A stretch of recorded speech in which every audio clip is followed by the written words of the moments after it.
Welcome to Power Your Profits podcast, your friendly guide in bringing your business revenue to the next level. Listen as host Susie Carter hears inspiring stories of success from her fellow entrepreneurs and transformational leaders. Prepare to make significant change to your strategies as they unravel the secrets of building multi-million-dollar businesses and the most effective tips on finance, marketing, and sales accountability. If you want to make your first step towards explosive business growth, this is the right podcast for you. Without further ado, here is your host, Susie.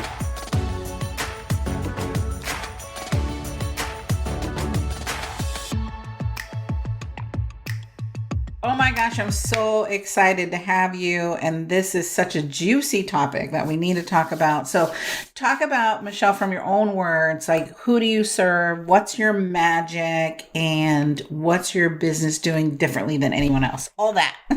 All that in one question. Awesome. So we love working with entrepreneurs that are growing and scaling their businesses. So there are two very different spheres of entrepreneurs, ones that want to start a business and they just want to replace their job. They want some freedom in their life. They want to go and watch kids play soccer on Friday. That's totally cool. I love and admire that and wish them all the best. There are some people who are a special kind of crazy like me who go, I want to have 10 employees. I want to rock the world. I want to shake things up.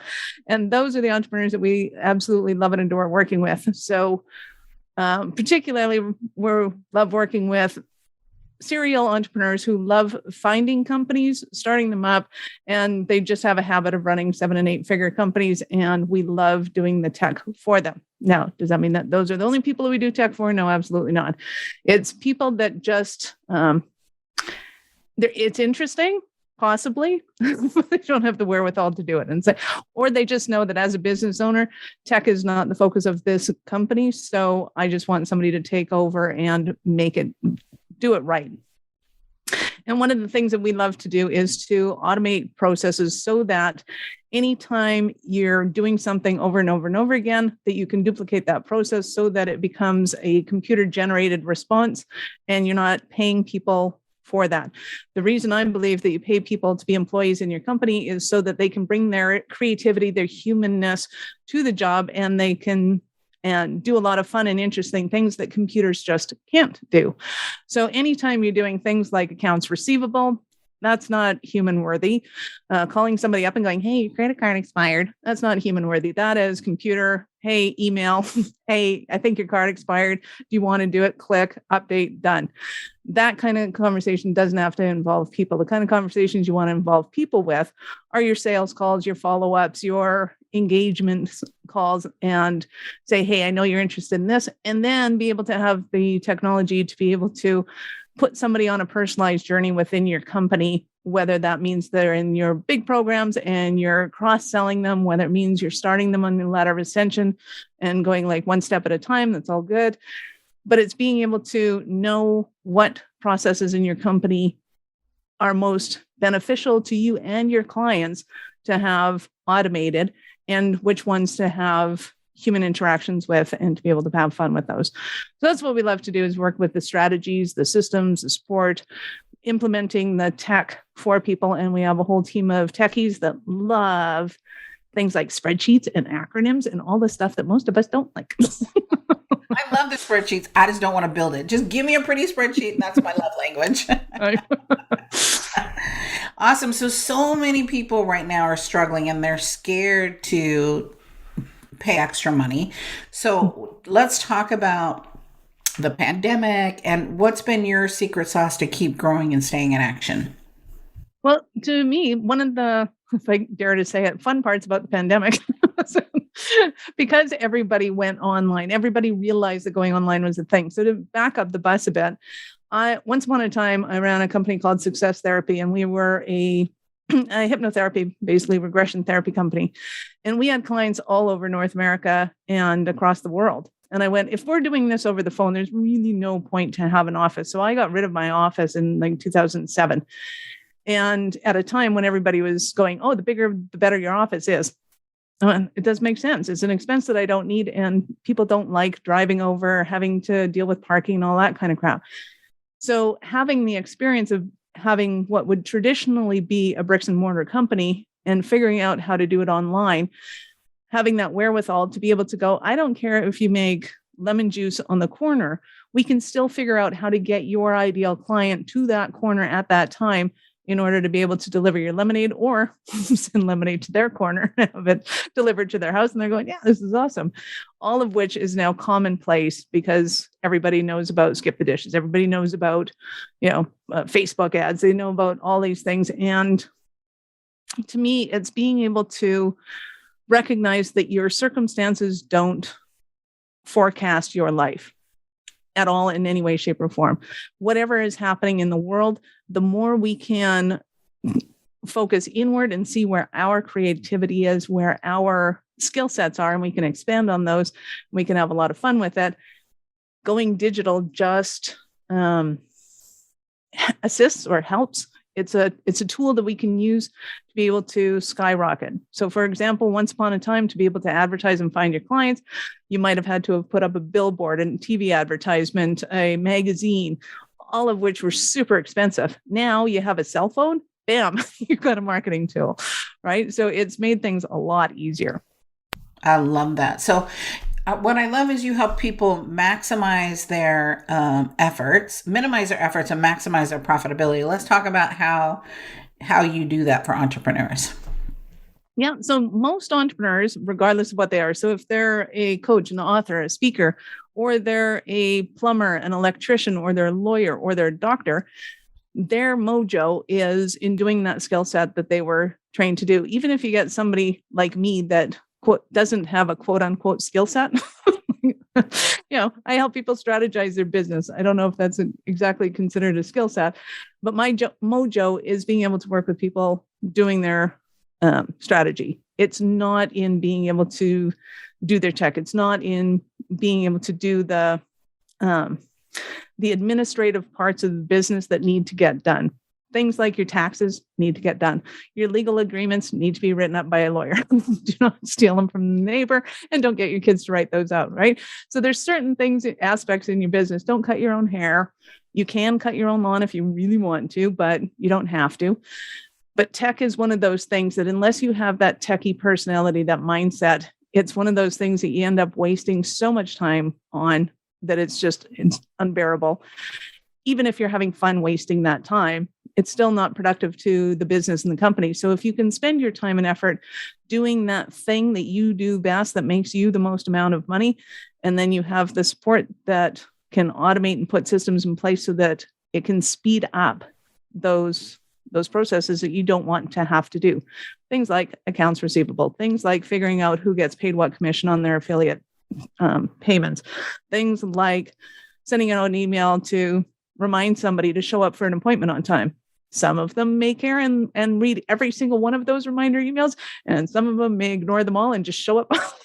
Little background joke on that one, but it's a matter of being able to relate to your clientele the way they want to be related to, which is almost impossible to do as a human being, but super easy to do as a computer. I love it, love it, love it, love it. Let's make it easier. And so what's the most scalable tech system, right, to succeed in digital marketing? Well, I have a very biased opinion. I'll share you my very biased opinion. There is a piece of software out there was called Infusionsoft. It's now called Max Classic by Keep. And no matter what you call it, it is, as some say, no matter what you call a rose. Some will say, no matter what you call, the stuff that mushrooms grow in. To me, Infusionsoft is like a Stradivarius. Not everybody can play Stradivarius. Not everybody can even hear the difference between a Stradivarius and a normal violin. Some can't hear the difference between it and a ukulele. That's a totally different conversation.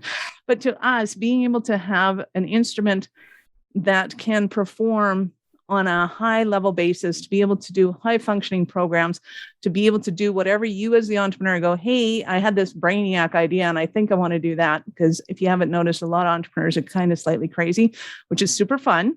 Just a little bit. Right? Just a little bit. And you want to be able to have the tech that can keep up with that. So for example, if I say, hey, we're having this event, I want people to show up. Awesome. Easy. If as soon as I say I want to charge for it, now there's a level of complication on there. As soon as I say I want some people to pay for it, but I don't want other people to pay for it, second layer of complication. I want some people to pay directly for it, but I'm going to package it in this thing, and I want that to be completely separate. And I'm going to give a discount to some people on that package because I know them and like them. Those are all the kind of crazy ideas that we as entrepreneurs go, well, that's just normal, right? Of course I'm going to have family and friends. Yeah, that's normal. Right? That's not crazy. That's not crazy. That's we haven't even gotten into that level of complexity yet. And so you need systems that can handle it. And you need to have a team that understands what you're saying when you say that, so that they know the difference between, okay, do we give a discount code on 100% off? Because then your client still have to, or your prospect still have to put in a credit card number, and nobody's going to do that for a $0 item. Or do we set up a different product that happens to be a free product that has a different landing page that you can go to, blah, blah, blah. And it's all of a sudden I start talking crazy like that. And it's just that there are logistics involved in decisions that we make that we don't understand the ramifications of. It's like when you go water skiing, the driver of the boat wants to speed up the boat, or they want to go left or right. That kind of impacts the dude on the water skis back there. It's like, you kind of have to know how that works. That's why you have a lookout person looking back at the skier going, hey, that decision you made to hit the throttle was probably not the best one at They're that. gone. They're gone. They're gone. We got to go back, pick them up. Right. And but we're so focused on driving the bus or driving the boat that we don't really understand how it impacts the people that are following us and whether or not they're still attached to us. Oh my God, that's awesome. And that's business. Then that's a wrap, right? Right. I love it. So let's shift just a little bit, right? Because I think entrepreneurship is fun, right? It's engaging. It's also hard, right? And there's some lessons that we've all learned. And my commitment with this show is to bring amazing people that I vetted, amazing people that can give solutions. Because there's, and I know, especially in your business, there's so many people that say they can do what you do, but then actually do it. I've spent so much money wrong, y'all. I just want to tell you. And Michelle is the real deal. And so you got to do your due diligence. Like I've spent so much money wrong in this division because I don't know. I'm trusting and surrendering and going, okay, they said they can do it. No, not everybody can do it. So that's my pearls of wisdom to go find the right partners that can actually do what they say. Well, and oftentimes when you're dealing with people that do what they say, it's not as fun as a conversation as you might have with somebody that's marketing and sales, because they can have really fun marketing and sales. Oh, yeah, absolutely. We can do that. That sounds fantastic. And when you plan on doing that, this is great. Oh, for sure we can get those kind of conversations are usually not specifically. And the ones that are like, well, do you have to get it done because it's going to cost you a lot more to get that done, are probably a lot more competent, and it's not as much fun of a conversation, but you're probably much more likely to get the results that you want in the end. Exactly. Just tell me the truth, right? If it's going to cost me 60 grand, tell me 60 grand up front, not you will work it out. No, we're not working it out. 60 grand in, you're going, this, I did not know it was going to be. It's not all 60 grand. I'm just saying that was my life. That was the lesson I learned, that I'm like, what? That is not what I signed up for. Anyway, so let's talk about some of the biggest life lessons that you've experienced. Like, what's one? Some people call it failures. I always call them life lessons, because whenever I'm in it, I'm like, what am I learning? What am I learning? What am I learning? There's got to be a lesson in don't do that one again, whatever that is. So in building businesses, you've been doing this for 20 years. So it's not your first rodeo, right? And you help clients to do 8 figures to solopreneurs. So it's not your first rodeo. You've seen a lot, done a lot, and you've experienced a lot, because the client that's doing 8 figures is different than a client that's a startup. So what's been your biggest life lesson, learning lesson in growing a business? Do not use your face as a brake plate. It's not a good idea. But to me, it is.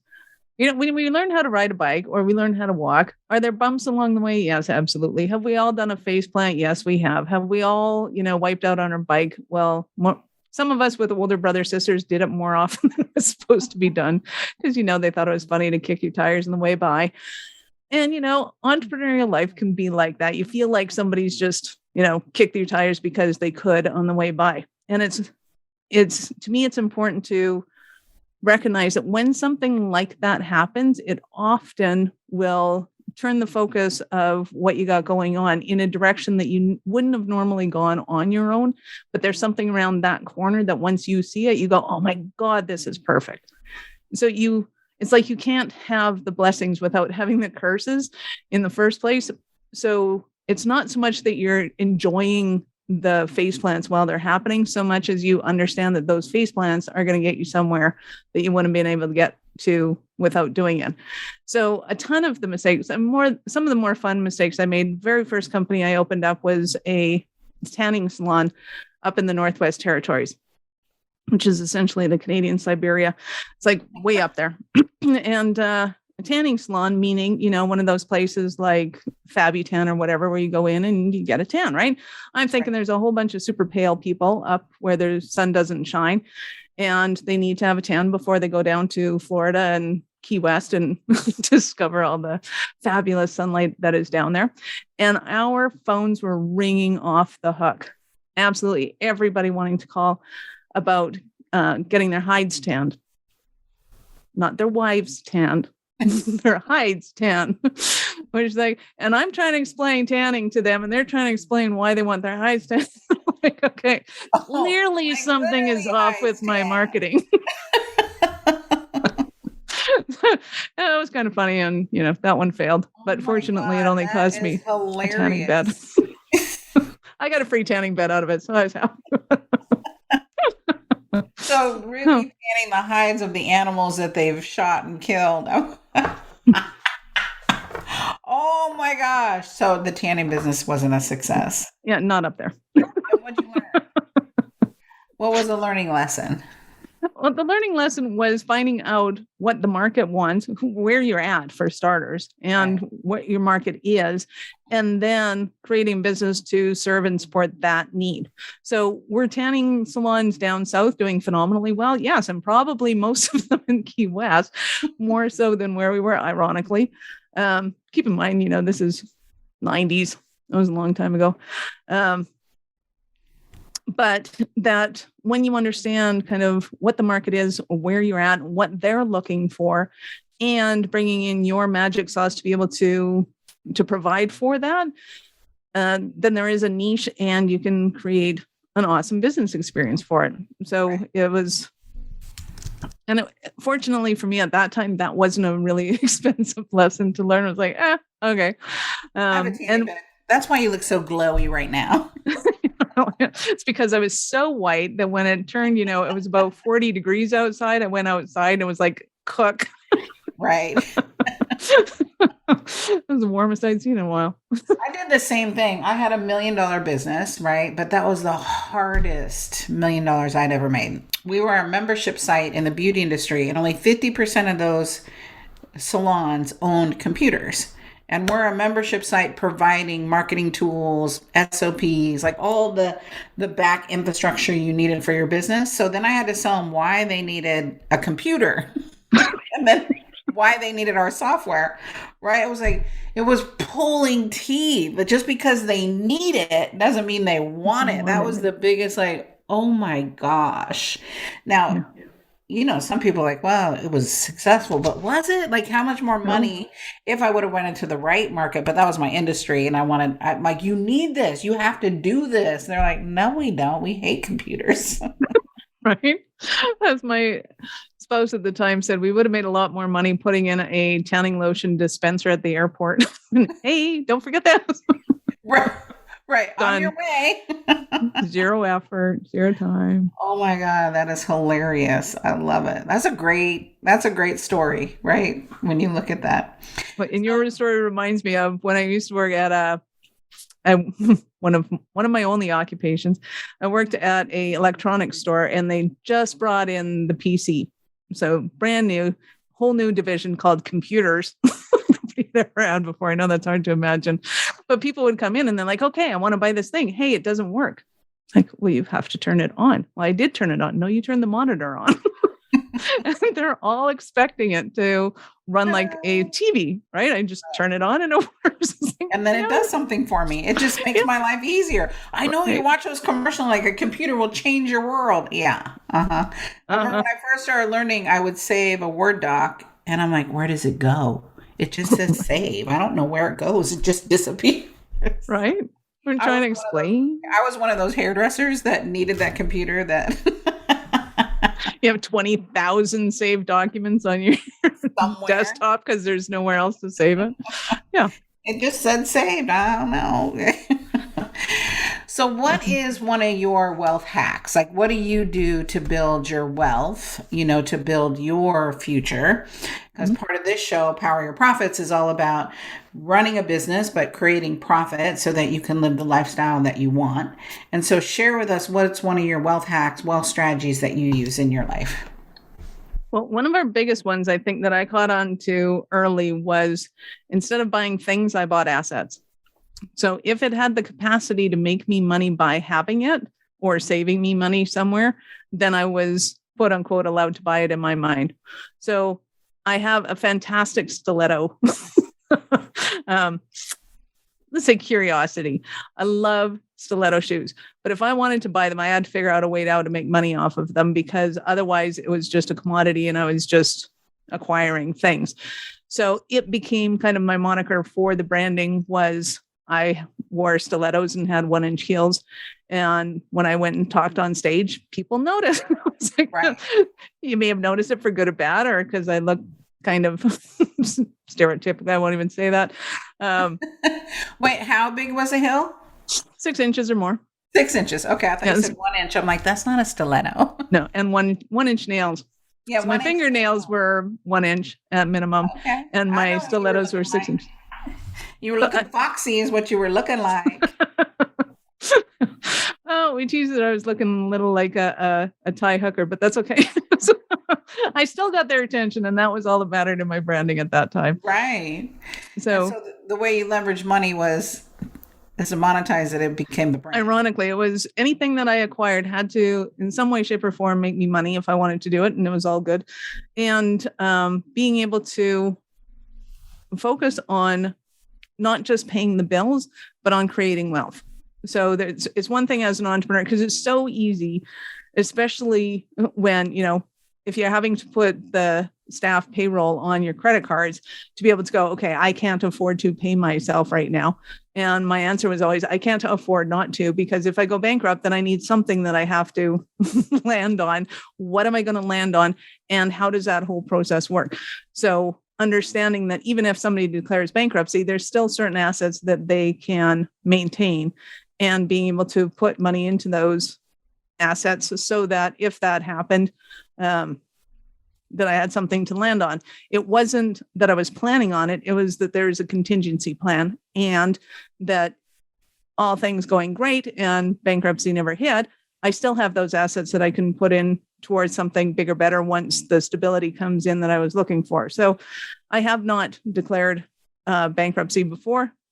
Come Tinder close, but it's just being able to entrepreneurship, right? Right. And to me, it's that you're not afraid of it. Right. It's that it's a possibility. I'm not afraid of it. It's how am I going to deal with this thing? And you just allow your brain to work and function in a different way, that it becomes problem solution oriented as opposed to problem oriented. Right. So now looking back, because we're seasoned, right? That's what I always say. I'm seasoned. And looking back at, building your wealth, what would you do differently in building your own wealth? Like if you could talk to your younger self and go to really leverage that, what would you say?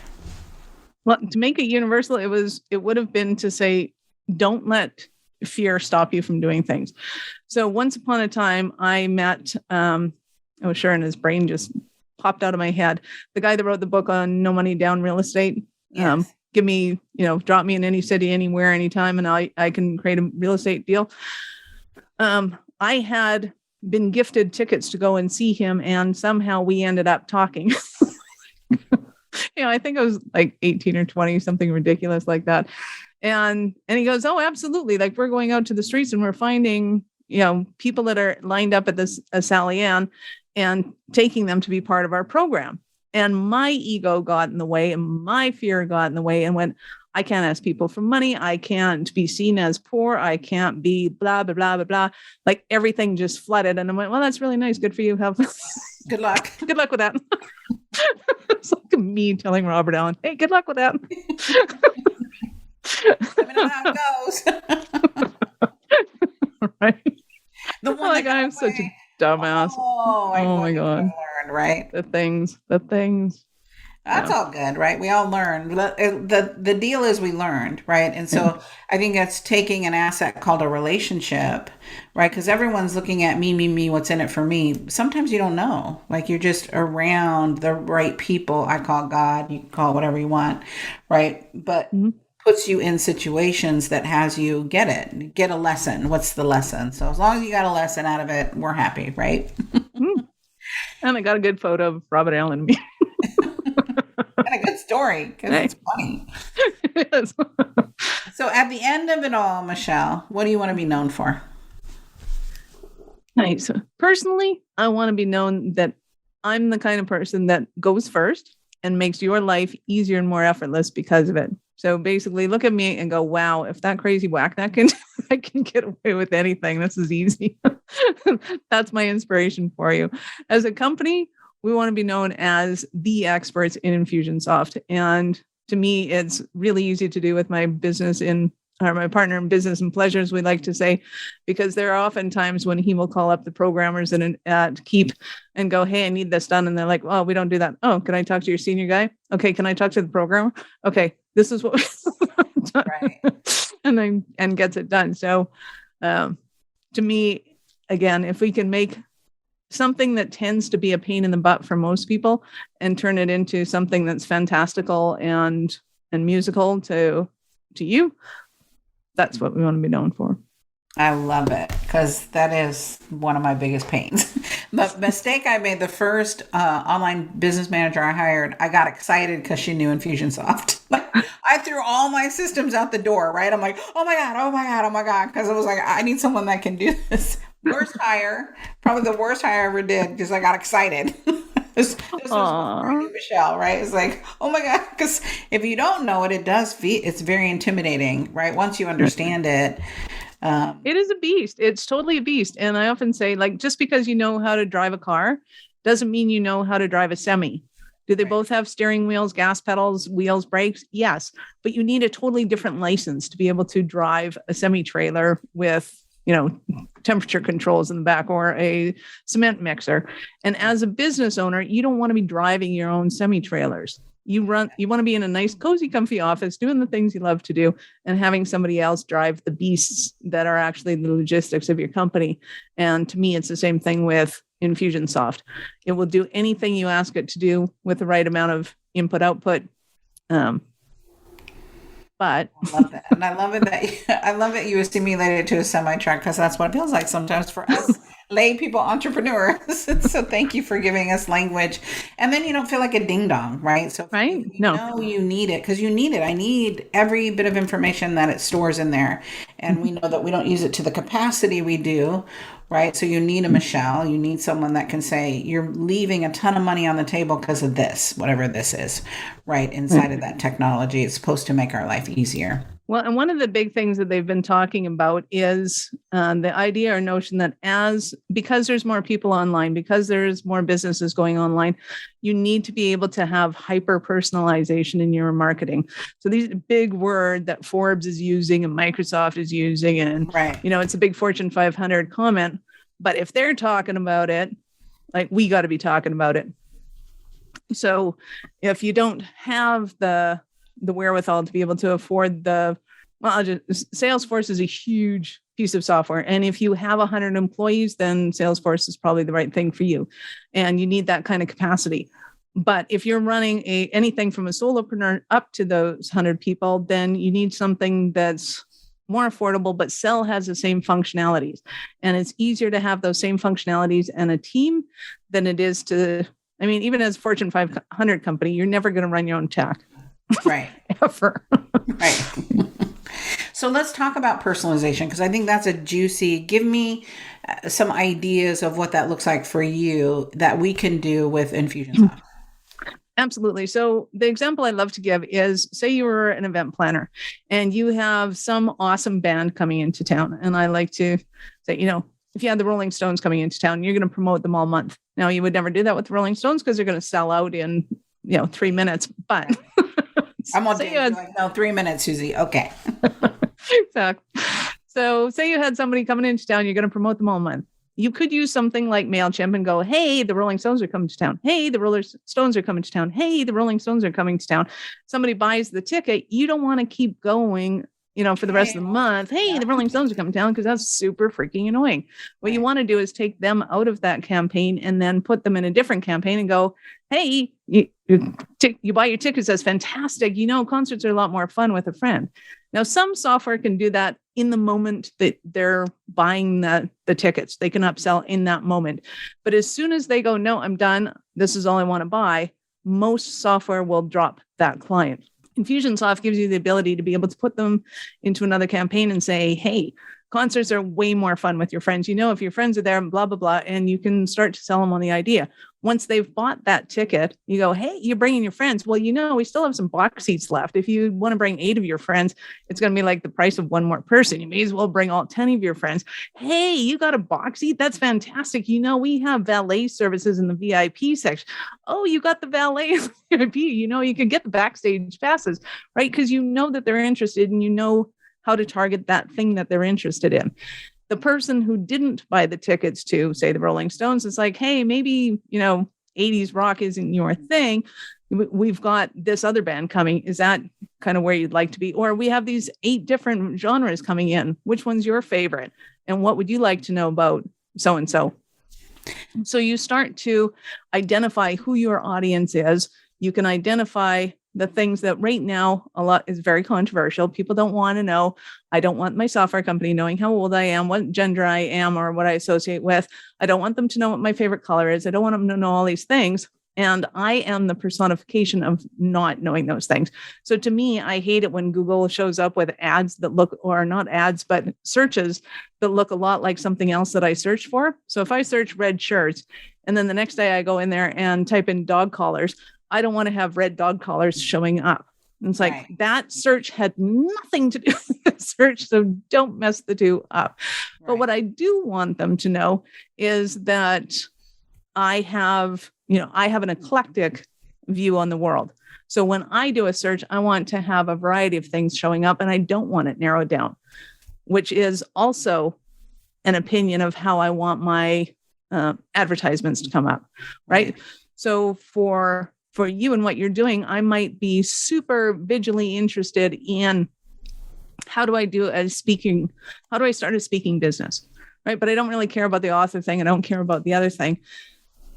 I just want that hyper thing. So you can go long and deep with that client going, hey, there's also a bunch of other things about speakers. Speakers need personal branding.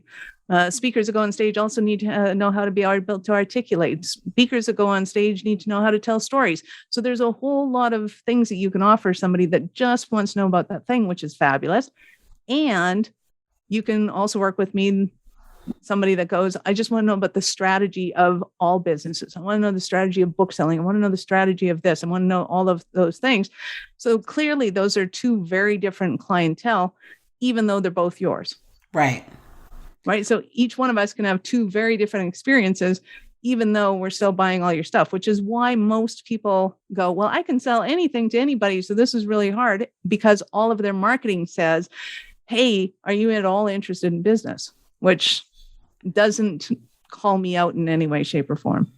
I love you've got a marketing brain, right? The technology piece with the marketing brain, because even that, funnel system that you just went through, that's just the marketing brain. And then to put it together with the technology. So I want you guys to hear, I think that's the difference between just hiring someone that does, Infusionsoft, right? A VA or someone that's like, I'll just build the funnel. But if you don't know what to say in the funnel, you've got to have some support around that to go, but wait, what about this? What about that? What about this? What about that? Rumi always said the questions and the answers in the question, right? You don't have to know it, just know what's not working. And that's what you're a genius at, right? When I look at everything that you offer and who you are in the world. And so people can get a hold of you. Let's talk about how people can get a hold of you and how we can play. Nice. Yes. Well, we would love to offer everybody that's listening a website audit. And you can go to awarenessstrategies.com/website-audit. And it will whip up a 36 to 46 page document letting you know what we like to call the red lights, the yellow lights, and the green lights. So green lights are everything you're doing well that particularly Google loves and says, yes, you can have traffic. Traffic is flowing. This is good, just like a green light. Yellow is what you're doing to slow down your traffic. So, you might not have enough backlinks. You might not be using the right key phrases on a page. So you're talking about, hey, this is a sales page, but then you don't reference sales in the rest of the page. Google's going, is that really what the page is about? And then you have red lights. Red lights are things that worked in the past, but are absolute no-nos, will get you shut down on Google. Things that used to work in the 90s, like putting white text on a white page in order to have the SEO wording show up, worked fabulously in the 90s and is an absolute no-no. That page will just get shut down by Google. It'll say, no, it's never going to show up on a search. So you want to get rid of those red lights as quickly as possible, and then work on your yellow lights. And congratulations, yay, you got a bunch of green lights. Those are awesome. So you can use this to take it to your team. You can take it to your VA. You can take it to your brother and go, hey, figure out what this means. Right. Or you can bring it to us, and I'm happy to help work it out with you so that it's in English if it's not already. Well, that is beautiful. So, Michelle, thank you so much for being here. Thank you for being our guest. And as always, if you love Michelle and you have colleagues that need to hear her, please forward this. Please give a review, because she cut her head off. There's jewels there, I promise you. Thank you. This is another episode of Power Your Profits. I'm your host, Susie Carter, and my fabulous guest, Michelle, that takes all that craziness of tech, puts it in simple language so we start making money and being more productive. Thanks, Michelle. Thank you. Thank you for joining us for this episode of Power Your Profits podcast. Let these building blocks from today's most successful industry leaders equip you with the necessary resources and tools to finally establish the highly profitable business of your dreams. Want to hear more? Listen to more episodes at https://poweryourprofitspodcast.com. And don't forget to subscribe to the show. Now is your time to rise to the top of your game, so be sure to catch our next episode. Until next time.